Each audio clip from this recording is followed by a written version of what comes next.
3 تکنیک طلایی میخوام براتون بگم برای افزایش فالوورهای جدید اینستاگرام. یکی از اونا قلاب‌های بصریه. فرض کنید که شما یه برند خوراکی هستید. در اول ریلز خودتون میتونید یه بیسکویت ساده رو به شکل غیر عادی تزیین کنید یا یه غذا رو طوری نوآورانه سرو کنید که برای مخاطباتون غیر منتظره باشه. این قلاب‌ها میتونن ترافیک زیادی به صفحه شما بیارن و فالوورهای جدیدی براتون جذب کنن. دومین مورد اینه که تعاملاتتون رو به حد اکثر برسونید.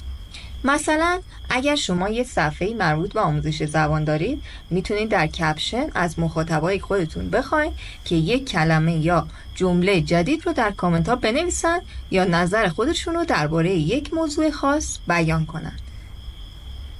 سومین مسئله اینه که روی مشکلات مخاطباتون تمرکز کنید.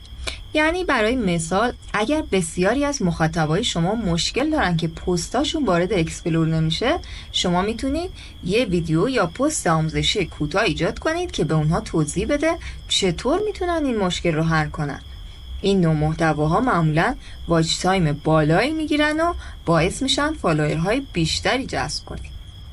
برای افزایش فالوورهای جدید، استفاده از تکنیک‌های قلاب بصری، افزایش تعامل و تمرکز بر حل مشکل مخاطبا از اهمیت بالایی برخورداره. این تکنیک‌ها به شما کمک می‌کنن تا صفحه اینستاگرام خودتون رو رشد بدین و تعاملات واقعی و با ارزش ایجاد کنید. اگر به دنبال ارتقای حرفه‌ای کسب و کارتون هستید، رایمن سیستم بهترین گزینه برای طراحی سایت شماست.